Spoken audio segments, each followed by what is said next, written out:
For a whole year, in secret, I had been helping my husband's elderly driver with money, a man he had fired without a cent.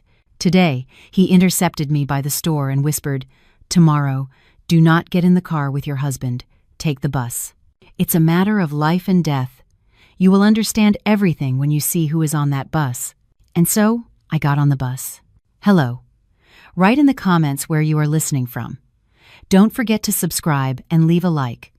Enjoy the story, but before that whisper turned her life upside down, it was just another Tuesday, a gray day that smelled of dust and detergent. Carol stood by the cash register of the home goods store, mechanically arranging a stack of terry towels. She was 38, but in the reflection of the store window, under the fading afternoon light, she saw a much older woman. Her shoulders, used to carrying heavy boxes of merchandise, were slightly stooped, and shadows had settled in the corners of her eyes that no cream could erase. "Carol, dear, ring this tablecloth up for me too," a regular customer, an elderly woman in a beige coat, rasped. "But check it for snags, will you, after last time?" "Of course, Mrs. Gable." Carol's voice was soft with a familiar, reassuring calm. She unfolded the fabric, running her fingers over the linen. They were a worker's fingers, with short nails and dry skin, the hands of a woman unafraid of labor, but sometimes ashamed to place them on the table when she was a guest. She smiled at the customer, but her thoughts were far away. Today was the 18th, the day she committed her small, secret crime against the family budget. When the store closed and the heavy metal shutters came clattering down, separating the bright world of the display windows from the dark street, Carol did not go straight home. She adjusted her coat, not new, bought on sale 3 years ago, but still good quality, and gray, and turned toward the park. In her pocket, inside an old leather wallet, was a white envelope. It didn't contain much, just $100. For some, that was a dinner at a restaurant. For Carol, it was a new pair of winter boots she hadn't bought herself this season. But for the person waiting for her on a park bench, it was life. Walter, her husband's former driver, the man who had driven for Art for 5 years, sat hunched under an old sycamore tree. One day, Art had come home furious, tossed his keys onto the entryway table, and said, "I fired the old man. He's gotten unreliable, forgetful, and besides, the car reeked of stale cigarette smoke." Carol knew Walter hadn't smoked in 10 years, and she also knew that Walter's unreliability consisted only of him having seen too much and kept an all-too-honest silence. But she didn't argue with her husband then. She rarely did. She simply started setting aside a little money, from bonuses, from extra shifts, from skimping on her own lunches. "Walter," she called out softly. The old man started, raising his head. In the lamplight, his face looked like translucent paper. He tried to stand, leaning on his cane, but she stopped him with a gesture. "Why did you come? It's cold out." "Here," she said quickly, glancing around, and slipped the envelope into his hand. The old man's hand was icy and trembled. "Get yourself that heart medicine you told me about, and some fruit. Don't forget the fruit." "Carol, my dear, you don't have to. If Art finds out, he'll kill me," he whispered, but his fingers clutched the envelope tightly. The old man's eyes grew moist. "You're a saint. He doesn't deserve you." "Oh, he doesn't deserve you. What are you saying?" Carol pulled away, embarrassed, feeling a blush creep up her cheeks. Gratitude made her uncomfortable. She didn't consider herself a saint. She just remembered how Walter had picked her up from the hospital when their daughter was born, while Art was too busy in a meeting, how he had rocked Ashley's stroller while Carol ran into the pharmacy. "Go home, Walter, and take care of yourself." She patted his shoulder and walked quickly away, toward her house. At home, it was warm, but the atmosphere was thick. In the kitchen, the television was on. Art was sitting at the table, engrossed in his phone. In front of him was a plate of cold dinner he hadn't even touched. Art was a handsome man. Even now, at 41, with a budding paunch and thinning hair, he retained that polished air of a mid-level manager that had once won Carol over. But today, something about him was different. He flinched when the front door slammed shut and quickly turned his phone screen down. "You're back?" he asked without looking at her. "Dinner looks great, thanks. I'm just not hungry." Carol took off her coat, feeling the usual weariness in her legs. "You look a little pale, Art. Did something happen at work?" "No," he answered too sharply. Then he caught himself and forced a smile. The smile came out crooked. "A little guilty. No, everything's fine. Just tired. Hey, Carol, tomorrow I have to go to Oak Ridge. There's a mandatory regional development seminar." Oak Ridge was a small town about 25 miles away. Art often traveled for work, but he usually complained about it. Today, however, he seemed nervous. "Okay." Carol turned on the electric kettle. "Do you want me to iron a shirt for you?" "I'll do it." He jumped up. Just then, his phone vibrated silently on the table. He snatched it as if it were a grenade. "I'll iron it myself. And you know what? I'll give you a ride to work tomorrow. I have to leave early anyway." Carol froze, cup in hand. Art hadn't driven her to work in at least 2 years, claiming it was out of his way and the traffic was bad. "You want to drive me?" she asked again. "Yeah, what's wrong with that? We're a family, aren't we?" He came over and gave her a clumsy kiss on the cheek. His lips were dry, and his shirt smelled of a sharp, unfamiliar women's perfume. Someone must have been smoking near him at the office, she thought. Or not? Carol pushed the thought away. She was used to trusting. Trust was the foundation her marriage stood on, even when the passion had long since faded. "Thank you," she said softly. "That would be great. My legs are really aching." Later that night, when Art went to the bathroom, taking his phone with him, Carol realized she had forgotten to buy milk for Ashley. Her daughter, a bright girl, was in her room studying for exams, and Carol didn't want to bother her. She threw her coat on over her bathrobe and hurried out to the small 24-hour convenience store near their house. The street greeted her with a damp wind. The street light above the entrance flickered, casting trembling shadows on the sidewalk. Carol bought a carton of milk and a loaf of bread and was just stepping back out onto the sidewalk when a figure detached itself from the darkness at the corner of the building.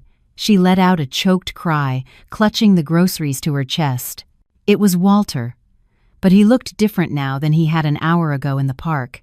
His face was ashen, his lips were trembling not from the cold, but from fear.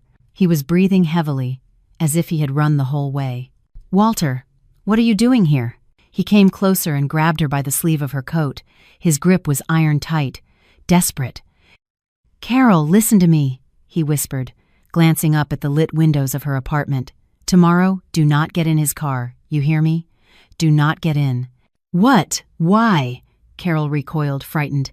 "He offered himself. He offered so he could control you, so he'd know exactly where you are." Walter swallowed hard. His Adam's apple bobbed convulsively. "Don't you dare go with him. Tomorrow morning at 7:15, a public bus leaves for Oak Ridge, the same one regular folks take." "Why would I go to Oak Ridge? I have to get to work." "To hell with work."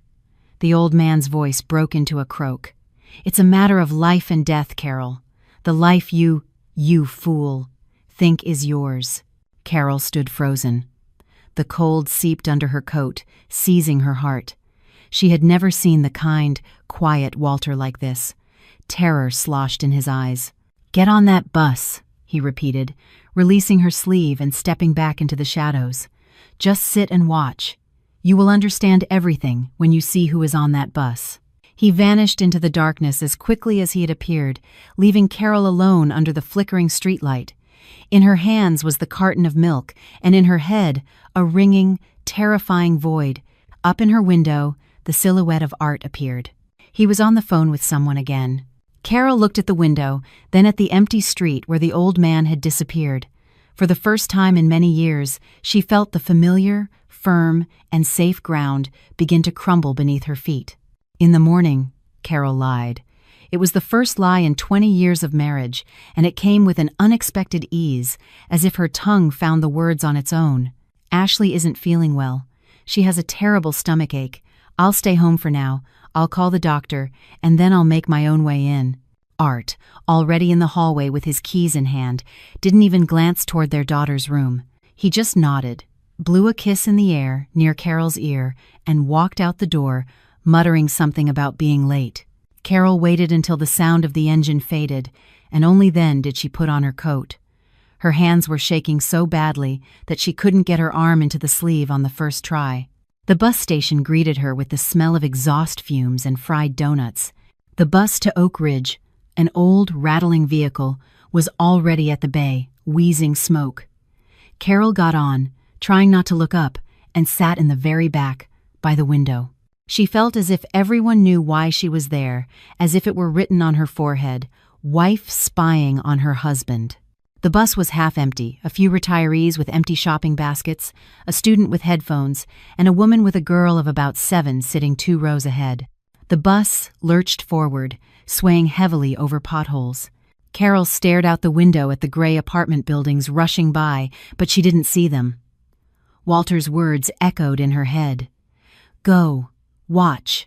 The little girl in front began to fidget, knelt on her seat, and looked back, directly at Carol. Carol froze. Her heart skipped a beat, then another, and began to pound in her throat, making it hard to breathe. The girl had Art's eyes, the same almond shape, the same slightly drooping outer corner that gave his gaze an eternal, touching sadness, and a chin with a tiny dimple that Carol had kissed so many times on her husband. The girl looked at her with childish curiosity, twisting a lock of blonde hair around her finger exactly the way Art did when he was nervous or thinking. But it wasn't the face that held Carol's gaze. On the girl's neck, over her pink jacket, hung an antique silver locket in the shape of an oval shell. Carol remembered that locket. She had found it in the pocket of Art's jacket about 6 months ago. "It's a gift for Mom's anniversary," he had said then, quickly putting the piece of jewelry away. "I took it to get fixed. The clasp was broken. And then they lost it at the shop. Can you believe it? I raised hell, but what good did it do?" Carol had comforted him then, saying it was the thought that counted. Now, that lost locket was shining on the neck of a strange little girl with her husband's eyes. Carol gripped the bar of the seat in front of her so hard her knuckles turned white. The air in the bus became unbearably thin. She wanted to scream, to stop the bus, to run, but she sat there, paralyzed by the horror of recognition. "Lily, sit down properly," the woman beside her chided. She was young, pretty, with a stylish haircut. Victoria. The name surfaced in her memory on its own. Out of nowhere. She didn't know her name, but for some reason, it fit this well-groomed woman in a fashionable coat. The bus pulled into Oak Ridge. The woman and the girl stood up and moved toward the exit. Carol, as if in a dream, got up after them. Her legs felt like they were made of cotton, not her own. They got off at a stop in a neighborhood of nice houses. Carol kept her distance, hiding behind the few passers-by and lampposts. She felt like a thief, a criminal stalking someone else's happiness, but there was nothing left to steal. Her own happiness was turning to dust with every step. The woman and the girl turned down a side street lined with neat brick houses. Parked next to one of them, with a green fence and a well-tended front yard, was a familiar car, Art's silver sedan. Carol stopped at the corner of the next house, pressing her back against the cold brick wall. She peeked out just enough to see the front door. The gate opened. Art stepped out onto the porch. He was wearing a casual sweater, the same one with the reindeer that Carol had given him last Christmas and which, according to him, he had forgotten in a locker at work. In his hands, he held a large mug of steaming tea. "Daddy! Daddy's here!" the little girl shrieked, dropping her backpack and running to him. Art set the mug down on the railing, opened his arms, and caught the girl. He lifted her into the air, spinning her around, laughing. Carol hadn't heard him laugh like that in years. Genuine, loud, young. "My princess, how was the trip?" He kissed the top of the girl's head, then set her down and walked over to the woman. He wrapped his arm around her waist with a possessive, familiar gesture. The woman said something to him, smiling, and adjusted the collar of his sweater. Art leaned in and kissed her. Not on the cheek, the way he had kissed Carol that morning. On the lips, long and tenderly. Carol slid down the wall. Her legs refused to hold her. She sat right on the damp, dirty asphalt, not caring about her coat. This wasn't an affair, not a casual fling on a business trip. This was a life. Another life. A real, full life where Art was happy and at ease. A life where he was a father to a little girl with his eyes. A life where there was no place for Carol. And judging by the girl's age, there hadn't been for about 7 years. Something inside her chest snapped, like a taut string that had been holding her together all these years. Carol covered her mouth with her hand to keep from sobbing out loud. Her shoulders shook with silent crying. Tears streamed down her cheeks, hot, salty, smudging her mascara, dripping onto the gray collar of her coat. She sat on the ground, a small, crushed woman, watching the idyllic scene behind the green fence through a veil of tears. She remembered how she had scrimped on groceries to buy Art good shoes, how she had mended his socks, how she had believed every word about meetings and business trips, how foolish she had been, how blind, how pathetic. Art picked up the girl's backpack from the ground, put his other arm around his wife, and the three of them went into the house. The door closed, shutting Carol out from their warmth. She was left alone in a strange town, on the dirty asphalt, with a hole in her chest the size of that house. She tried to breathe, but the air caught in her throat like a thorny knot. She curled up, hugging her knees, burying her face in the damp wool of her coat. Finally, she let herself cry aloud, quietly, whimpering like a beaten dog that had been thrown out into the cold. Carol didn't get up from the ground right away. First, she braced herself with a palm against the rough brick. Then, slowly, like an old woman, she straightened her back. Her knees were wet and dirty. But it didn't matter. She brushed off her coat with a mechanical, meaningless gesture and walked away from the house with the green fence. The journey back was a blur. She didn't remember getting on the bus, how she got back to her city, how she opened the door to her apartment. She just sat in the kitchen, staring at the cold kettle, and waited. Art returned 3 hours later. He came in whistling. He dropped his keys on the entryway table, the same sound that had always meant his return home. "Carol, I'm home," he called from the doorway. "Guess what? The seminar ended early. I bought a cake." He stopped short as he entered the kitchen. Carol was sitting at the table, motionless. She didn't even turn her head. Her coat was still balled up on a nearby chair, stained with dirt at the hem. "Carol, what's wrong with you?" A note of unease crept into his voice. Did something happen to Ashley? Carol slowly raised her eyes to him. There were no tears in them, just an infinite, leaden exhaustion. "I saw her, Art. Her and the girl, Lily." The silence that fell over the kitchen was thick, vibrating. Art turned pale instantly. The cake box slipped from his hands and fell to the floor with a dull thud, but he didn't even flinch. You were in Oak Ridge," he whispered. "She has your eyes," Carol said in a flat, lifeless voice. "And your locket, the one you lost." Art collapsed into the chair opposite her. All his confidence, all the polish of a successful manager, vanished like a shell.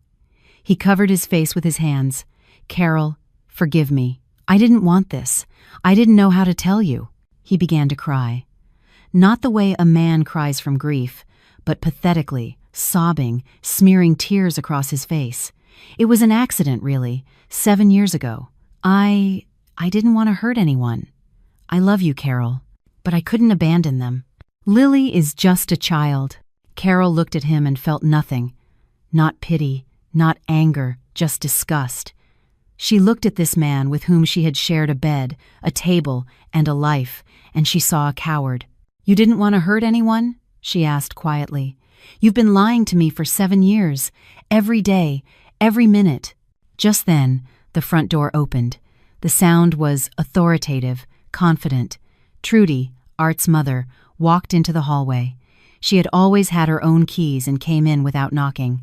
"What is going on here?" Her voice cut through the air like a knife.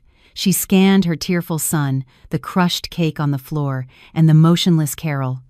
"Art, stop your sniveling. Get up." Art sniffled but obediently straightened up, wiping his face on his sleeve. Trudy slowly pulled off her gloves, placed them neatly on the table, and turned to her daughter-in-law. There was not a trace of compassion in her gaze, only cold calculation. "So, you found out," she stated calmly, as if discussing a broken cup. "Well, it's about time. It was foolish to hide it forever." "You knew?" Carol wasn't asking. She was stating a fact. "Of course I knew," Trudy sniffed. "Who do you think helped Art buy that house? On his salary? Don't make me laugh."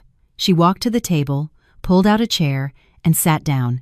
straightening her back majestically. "Listen to me, Carol. You're a good housekeeper, a faithful wife, but you couldn't give my son the most important thing, an heir." Carol felt the blood drain from her face. "We have a daughter, Ashley." "A daughter is wonderful," Trudy replied with a dismissive wave, "but a man needs a son, someone to carry on the family name. After Ashley, you couldn't have any more." "And Victoria?" "Victoria is young, healthy. She's already given him a daughter, and she'll give him more. Perhaps a boy. You introduced them." Carol couldn't believe her ears. "I helped my son get what he needed," the mother-in-law cut her off sharply. "And if you were smarter, you would have understood it yourself. You saw how he was suffering, how he wanted more children, but you were silent. You buried yourself in your work, in your garden. You stopped being his wife, Carol. You became a convenient roommate." Trudy's words hit where it hurt the most. Carol remembered the nights Art tried to talk about a second child, and she, exhausted after her shift, would brush him off. "There's no money, Art. How would we manage? We can barely raise Ashley." She remembered how she had stopped wearing makeup for him, how she had stopped asking him what he dreamed of. She thought she was protecting the family, saving her strength and money. But it turned out she herself had opened the door for another woman. "I'm not justifying Art," Trudy continued, seeing her daughter-in-law crumble, "but you're no saint either. Now, for the important part. You can't get a divorce. Art has a career. Elections coming up. A scandal is not good for him, and not for you either. Where would you go? To a shared apartment on your store clerk's salary?" Carol was silent. "Everything will stay as it is," Trudy decreed. "Art will live here and visit Victoria, say, on weekends. You will keep up appearances, your status as a married woman. The apartment, Ashley will finish school peacefully. Everyone's happy. And if I don't agree?" Carol's voice trembled. "And who's going to ask you?" Trudy smirked. "The whole town knows who Art Miller is. And who are you? Think about your daughter. Do you want her to be pointed at? The daughter of the woman who was left for someone younger?" That evening, Carol called Ellen, her lifelong friend. She needed to hear at least one supportive voice. Just one. "Oh, that's horrible. You poor thing," Ellen said after Carol told her.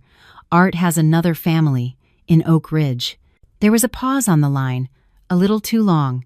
"You knew?" Carol asked, feeling the cold seize her heart again. "Carol, well, there were rumors." Ellen's voice sounded guilty but distant. "It's a small town. Someone saw his car there, but I thought, why would you need to know? You were happy." "Seemingly happy," Carol rephrased. "Well, you were living peacefully, Carol. Don't make any rash decisions. Men are all like that. But he supports you. He doesn't hit you. Trudy is probably right. Where would you go on your own now?" Carol hung up. The phone felt as heavy as a brick. She went out onto the balcony. The night city twinkled with lights. Somewhere in the darkness slept people who knew everything. The clerks in the neighboring stores, Art's colleagues, even her friends, they all looked at her and saw a fool who noticed nothing. "You became a convenient roommate." Her mother-in-law's words burned like a brand. Carol looked at her hands, gripping the balcony railing. Yes, she was to blame. To blame for letting herself become convenient, for turning a blind eye to his coldness, his absences, the disappearing money. She was afraid of conflict, afraid of losing this fragile world, and with her own fear, she had destroyed it. But now, there was no more fear. There was only emptiness and clarity. She returned to the room. Art was asleep on the living room sofa, covered with a blanket. Even in sleep, he looked pathetic, his legs curled up. Carol went to the bedroom, opened the closet, and pulled out an old duffel bag. She didn't know where she would go. She didn't know what she would live on. But she knew one thing for sure. She would no longer be convenient, and she would not live in a lie for status and Trudy's peace of mind. She began to pack her things, slowly and carefully. T-shirts, underwear, old jeans. Each item that went into the bag was like a brick in the foundation of a new, unknown, and terrifying life. In the morning, she would not make breakfast. In the morning, she would take the first step. In the morning, Carol didn't leave. The duffel bag remained in the corner of the bedroom, a silent rebuke to her indecision. Ashley woke up with a fever, pale and coughing, and a mother's instinct overrode her pride. Carol stayed, made chicken broth, gave her medicine, and every time she passed the living room where a dejected Art sat, she felt her insides clench into an icy knot. Around noon, her phone vibrated with a message, unknown number. The park, same bench, in an hour. It's important. Carol knew who it was. She left the house, telling her daughter she was going to the pharmacy. Her feet carried her on their own to the familiar sycamore tree. Walter was already waiting. This time, he wasn't hiding in the shadows but sat upright, his hands on the knob of his cane. On the bench next to him lay an old, worn-out logbook with a faux leather cover, the kind they gave drivers at the transport company 20 years ago. Walter. Carol walked up and sat beside him without looking at him. She was ashamed. Ashamed that he had warned her and she hadn't believed him. Ashamed that he had witnessed her disgrace. "You saw?" he asked in a low voice. "I saw." "Good." The old man nodded as if stamping a document. "Then, you're ready to listen now." He pushed the logbook toward her. "What is this?" "My conscience, Carol." Carol opened the first page. Walter's handwriting was large, angular, with a firm stroke. Dates, times, mileage, addresses. March 12. Oak Ridge. 14 Main Street waited 3 hours. Toy store, Viehmogführer. April 5. Central Bank, cash withdrawal. Oak Ridge, 14 Main Street package delivery. May 20. Healthy Kids Pediatric Clinic, Oak Ridge. Paid for consultation. The pages rustled under her fingers like dry leaves. Year after year, 5 years of meticulous records. "He wasn't just taking rides, Carol," Walter began, staring straight ahead. "I saw everything. I was his alibi." "Walter, just say we were at the construction site." "Walter, stop by the florist and buy a bouquet. Say it's from me while I make a call." I kept quiet because I needed the job. My pension is small. My wife is sick. I was selling my conscience for a paycheck, Carol. Carol was silent, turning the pages. "And then, a year ago?" The old man's voice trembled. "We were coming back from Oak Ridge. He was cheerful, ecstatic. His daughter, Lily, had said her first word or something.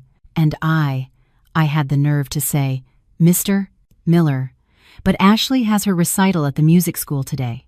You promised you'd go." Walter smiled bitterly. He looked at me like I was trash.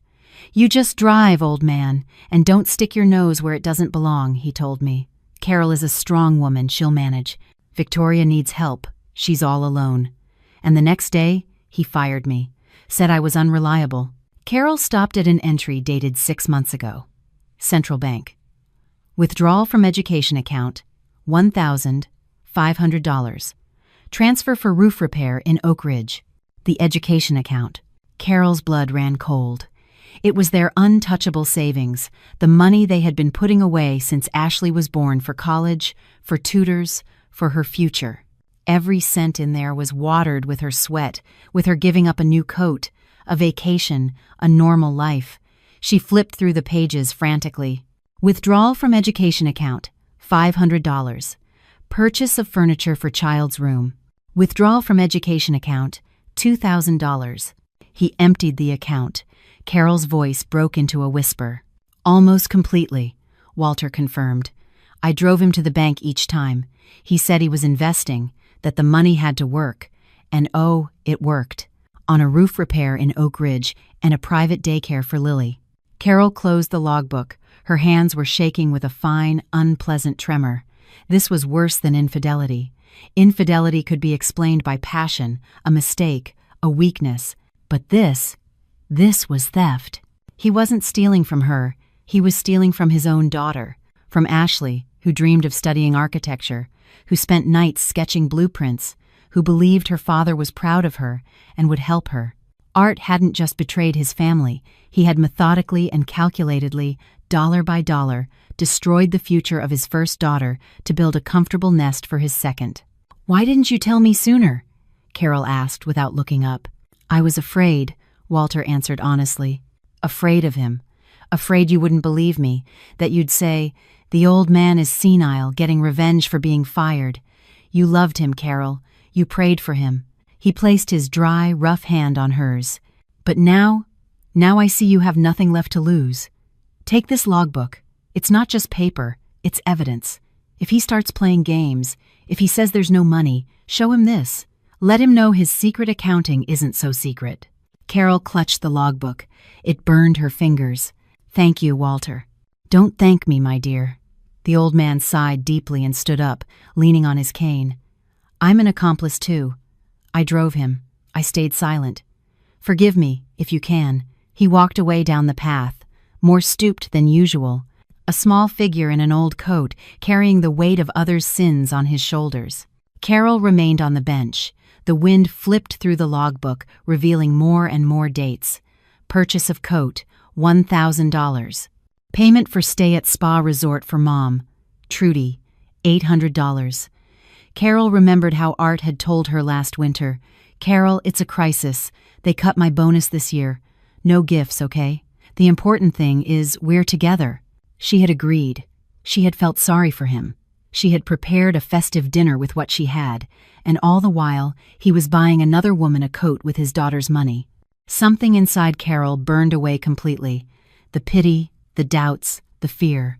It all vanished, consumed by a white-hot flame of rage, a silent, cold, calculating rage. She stood up. Her movements became precise, sharp. She put the logbook in her purse. She zipped it shut with a dry sound, like a gunshot. She wasn't crying anymore. She had no tears left. All that remained was the desire to take back what belonged to her daughter. Carol walked home. She now knew what she would say to Art. And this time, he wouldn't get away with tears and pathetic excuses. Now she had a weapon in her hands, and she intended to use it. Carol entered the apartment and threw the logbook on the table, right in front of Art. The dull thud sounded like a judge's gavel. Art, who was sitting with the TV remote, jumped. He picked up the notebook, opened it to a random page, and his face instantly turned ashen. He flipped through the pages, and with each turn, he seemed to shrink, becoming smaller, more insignificant. Where did you get this?" he croaked, not looking up. "That doesn't matter." Carol's voice was as hard as steel. "What matters is what's written in it. You stole money from Ashley, from your own daughter." Art leaped to his feet, began pacing the room, clutching his head. "Carol, I'll return it all, I swear. It was temporary. I just had debts." "Debts for a coat? For a roof repair in Oak Ridge?" Carol didn't shout. Her calm scared him more than hysterics would have. "You will return everything. To the last cent. Of course, I'll sell the car." He grabbed her hands, looking into her eyes with dog-like devotion. "I'll list it tomorrow. I'll take out a loan. I'll fix everything. Carol, honey, do you hear me? Just don't leave. Don't tell Ashley. Don't ruin me." Fear sloshed in his eyes. A primal, animal fear. Fear of losing his comfortable life. Fear of scandal. Fear of what people would say. Carol saw that fear and mistook it for remorse. She took out a sheet of paper and a pen. "Write." "Write what?" "A promissory note. That you pledge to return the full amount you withdrew from the account within 1 month, and that you will cease all contact with that family completely." Art wrote quickly, sloppily, with misshapen letters. His hand was shaking. When he finished and handed her the paper, Carol saw he was crying again. "I'm an idiot, Carol. I'm an idiot. I almost lost everything. Thank you for giving me a chance." The following week passed like a strange, sweet dream.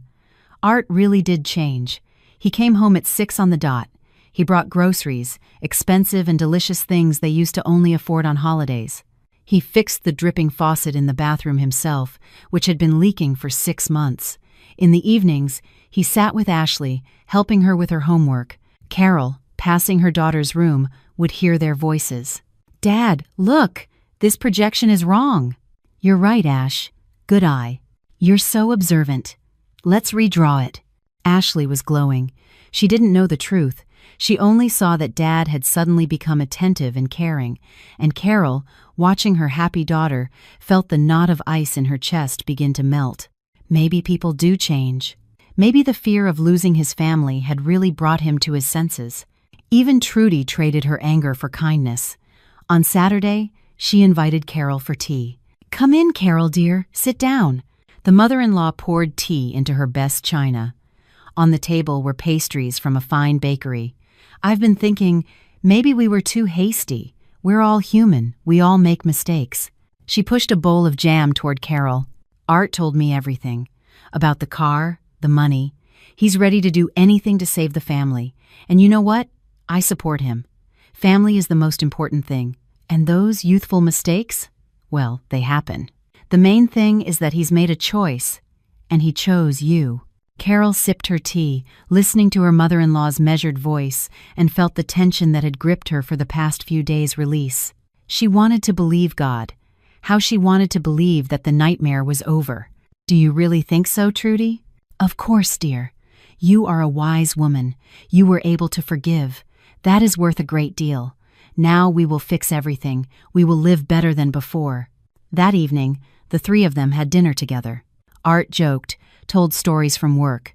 Ashley laughed, and her laughter filled the apartment with a living warmth. Carol looked at her husband. He seemed tired but calm.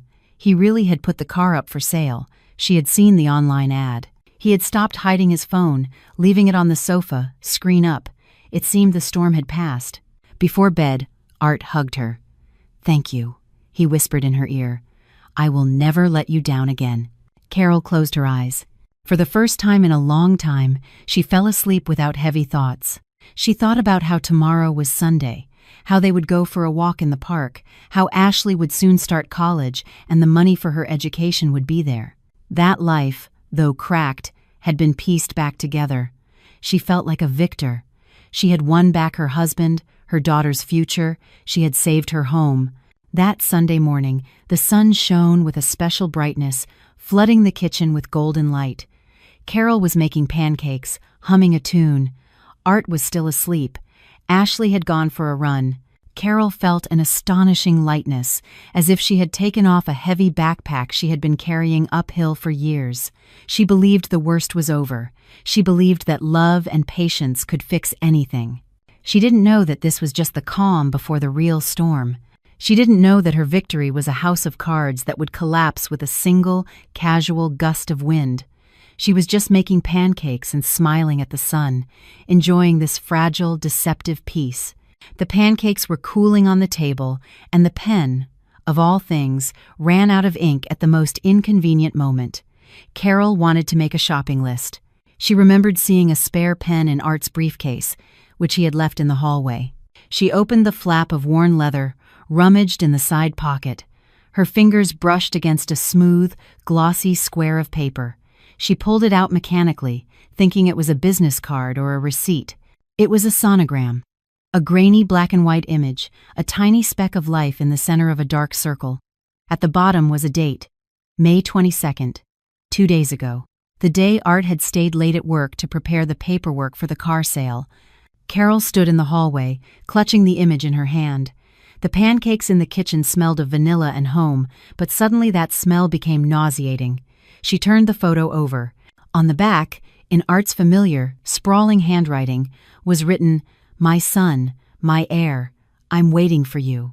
At that moment, in the pocket of Art's coat hanging on the rack, a phone rang. Not his main phone, but the second one he had supposedly thrown into the river as a sign of reconciliation. Carol slowly pulled out the device. The name Mom glowed on the screen. She pressed the answer button but didn't bring the phone to her ear. She just stood there, listening.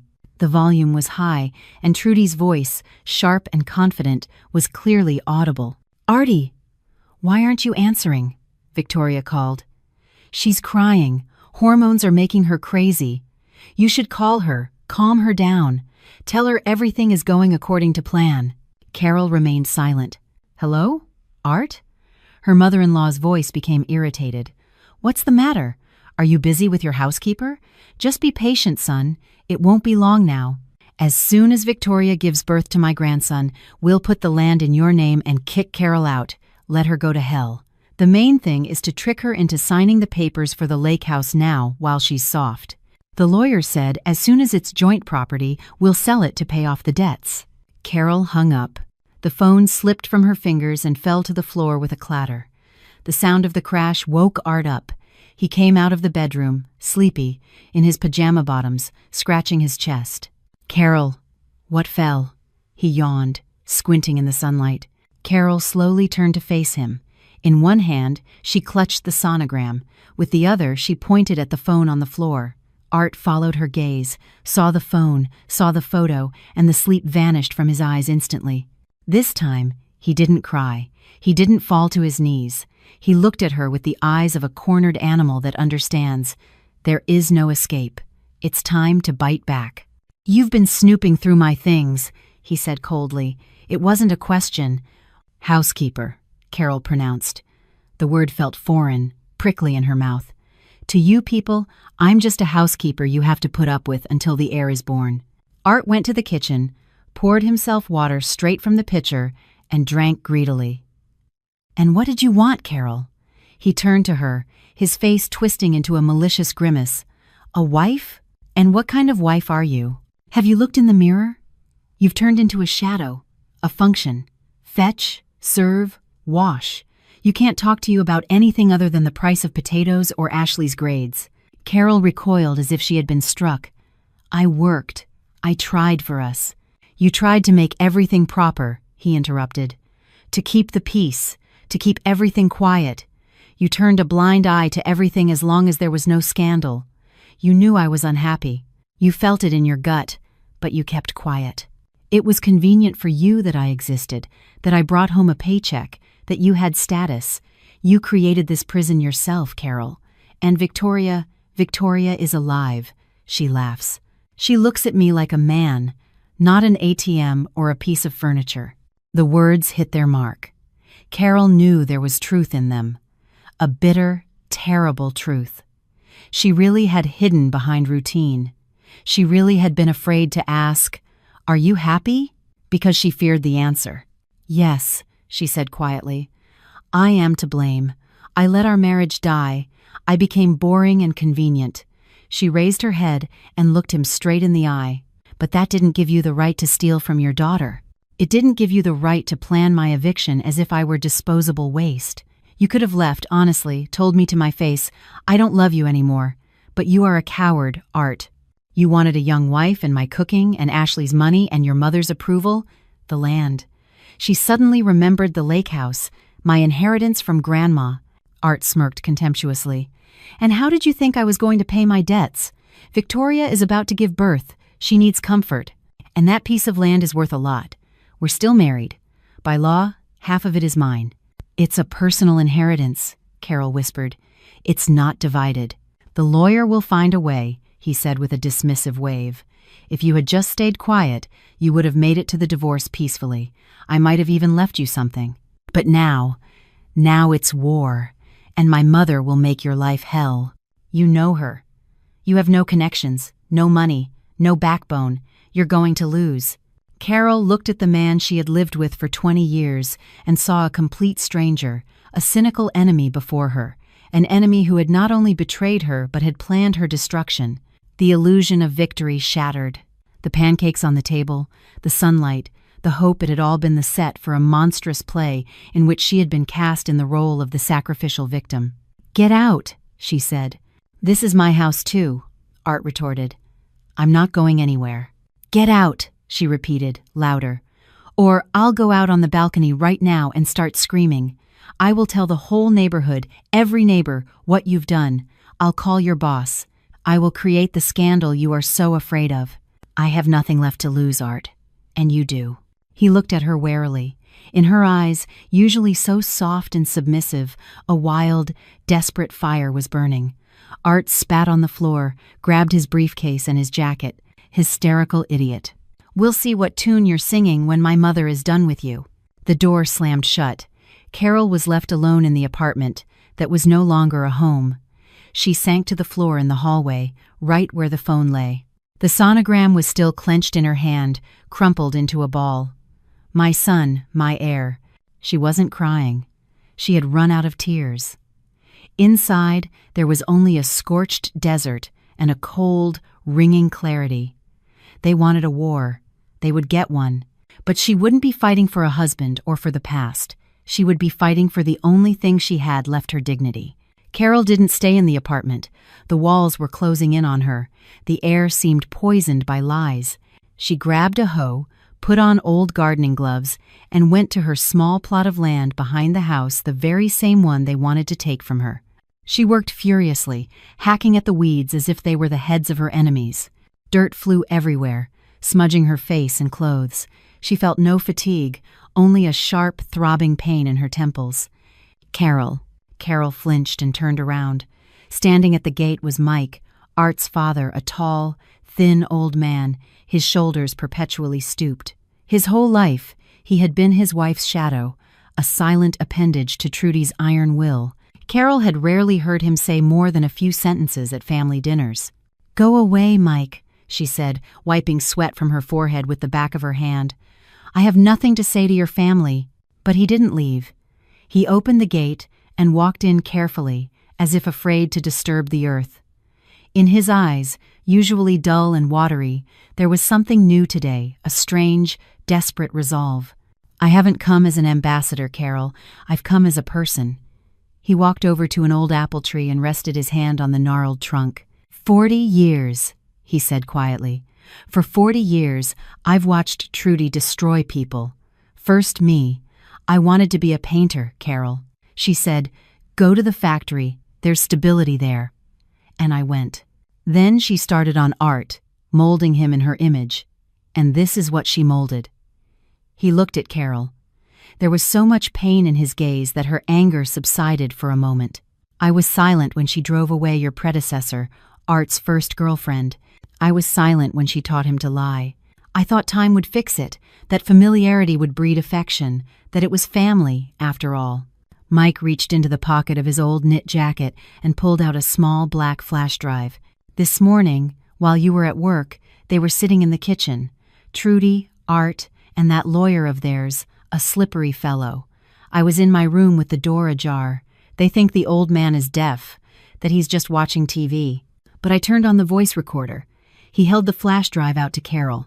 His hand trembled, not from weakness, but from decades of accumulated anger. "Take it. It's all here. How they discussed your land. How Trudy said you had to slip the papers to sign when you were upset about Ashley. How Art laughed and said you were a gullible fool, that you'd sign anything if he cried a little." Carol took the cool plastic. It burned her palm.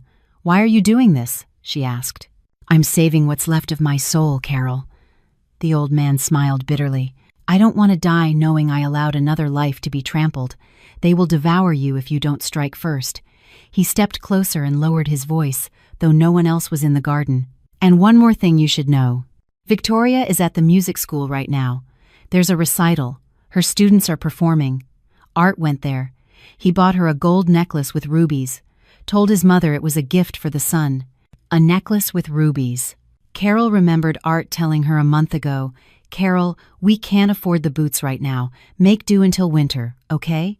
"At the music school?" she asked again. "Yes, in the auditorium. The concert starts in half an hour. Half the town will be there. Parents, teachers, the councilman." Mike looked her in the eye. "Trudy fears only one thing, Carol. Publicity. She has spent her whole life building a facade of a perfect family. If that facade crumbles in front of everyone, she will lose her power. And Art is a coward. He's only strong in the dark." Carol clenched the flash drive in her fist. A clear, precise plan formed in her head instantly. She didn't need a lawsuit that would drag on for years. She didn't need lawyers she couldn't afford. She needed the truth, a loud, relentless truth, spoken where it could not be silenced. She pulled off her dirty gloves and threw them on the ground. "Thank you, Dad," she said, calling him that for the first time in all these years. Mike nodded, and a tear rolled down his gray-stubbled cheek. "Go, my girl, go and have no mercy on them. They had none for you." Carol ran toward the house. She had 20 minutes to change, find Ashley's portable speaker, and get to the music school. She no longer felt pain or fear. Inside her, steel resonated. She wasn't going to a concert. She was going to the execution of her past life. And the axe was in her hands. The music school was buzzing like a beehive. The lobby smelled of perfume, hairspray, and flowers. Elegant mothers adjusted their sons' bow ties. Girls in fluffy dresses nervously fidgeted with their sheet music. Carol cut through the crowd like an icebreaker, clutching the speaker in her hand. She saw them immediately. Art stood by a pillar, beaming in his best suit. Beside him was Victoria, beautiful, in a fitted dress that accentuated her rounded belly. And a little further away, like a queen observing her subjects, stood Trudy. Art was holding a velvet box in his hands. He was saying something to Victoria. She was laughing, throwing her head back. It was the perfect picture of a happy family. Carol walked up to them. The sound of violins from the concert hall stopped. An intermission had been announced. The lobby grew quieter. "Good evening," Carol said loudly. Art turned around. The smile slid off his face like a wet rag. Trudy tensed. Her eyes narrowed. "Carol, what are you doing here?" Art hissed, looking around. "Go home. Don't make a fool of yourself." "I came to offer my congratulations," Carol said, placing the speaker on a small table with programs. "For the air." Victoria stopped smiling. Her gaze darted from Carol to Art, sensing the tension in the air. "Art, who is this?" she asked, in a petulant voice. "This is the housekeeper, Victoria," Carol answered, looking her straight in the eye. "The one you have to put up with until the son is born." She pressed the play button on the speaker. Trudy's voice, amplified by the speaker, boomed through the lobby, cutting through the murmur of the crowd. "As soon as Victoria gives birth to my grandson, we'll put the land in your name and kick Carol out. Let her go to hell." The people around them began to turn. Conversations died down. "The main thing is to trick her into signing the papers for the lake house," the lawyer said. "As soon as it's joint property, we'll sell it to pay off the debts." Trudy's face became blotchy with red spots. She tried to step toward the table to turn off the sound, but Mike blocked her path. He had appeared as if from nowhere, standing between his wife and Carol, his arms crossed over his chest. "Well, Victoria, just put up with her tantrums for a little while. When he's born, let her stay at home. The child is the important thing. Then we'll see. Maybe she'll become a handful too." Now Art's voice was coming from the speaker. Victoria turned pale. She looked at Art with horror. "You said you loved me, that we were a family." "Victoria, it's a setup, it's nonsense!" Art squealed, trying to grab her arm, but she slapped his hand away. "Are you paying for my delivery with your daughter's money?" she asked quietly, but in the silence, everyone heard her. "You stole from your own child." The recording ended. A dead silence fell over the lobby. Dozens of eyes stared at the perfect family. They stared with condemnation, with disgust, with pity. Trudy, who had always held her back so straight, suddenly seemed to stoop. Her power, built on the appearance of decency, had shattered. She opened her mouth to say something, but made no sound. Mike turned to his wife. "I'm leaving you, Trudy. I'm filing for divorce, and I'm taking my pension with me. Live as you see fit now, with your heir." He walked over to Carol and stood beside her. Victoria, swallowing tears, tore the chain from her neck, the one with the locket, and threw it at Art. "Don't you ever come near me again." She turned and ran for the exit, pushing through the crowd. Art was left alone in the middle of the lobby, a small, pathetic man with a velvet box in his hands that he no longer had anyone to give. He looked at Carol, and in his eyes there was an absolute void. "You destroyed everything," he whispered. "No, Art," Carol replied calmly. "I just turned on the light." She turned and walked toward the exit. She felt no triumph, only a huge, leaden weariness and a strange, ringing emptiness where her heart used to be. 8 months passed. The winter was snowy that year. Carol stood by the window of her small shop in the market square. The sign, "Hearth and Home," glowed with a warm yellow light. Behind the glass were stacks of linen tablecloths, embroidered napkins, soft blankets. It was her tiny business, but it was hers. She had opened it with money from the sale of part of her inheritance and a small loan that Mike had helped her secure. Her former father-in-law visited her often now. He brought her pies, helped with the bookkeeping. He lived in a rented room, painted pictures, and for the first time in 40 years, he seemed alive. Art disappeared. They said he had moved to another state, running from debts and shame. Trudy lived alone in her large apartment, and the neighbors said she had stopped going outside. Carol arranged a stack of towels. Her hands were still a worker's hands, but now there was no ring on her fourth finger. The mark was still there, a thin white line on her tanned skin that would probably never fade. The bell on the door jingled. Ashley came in, flushed from the cold, a portfolio case on her back. "Mom, hi. I passed my exam. Straight A's." Carol smiled. They had scraped together the money for the first semester with difficulty, but the judge had ordered Art to pay his debt, and the first small payments had started to come in. "You're so smart, my girl. Want some tea with thyme?" They sat in the back room, drinking hot tea from simple mugs. Outside, it was snowing, covering the city in a white blanket. Carol looked at her daughter, at the steam rising from her cup, and felt peace. It wasn't an overflowing happiness, it was the quiet, slightly melancholic joy of someone who has survived a shipwreck and built her own house on the shore. She had lost her husband, 20 years of her life spent on an illusion, the belief that love is forever. Sometimes at night, she still cried into her pillow, remembering the Art she had once loved, the one who perhaps never existed.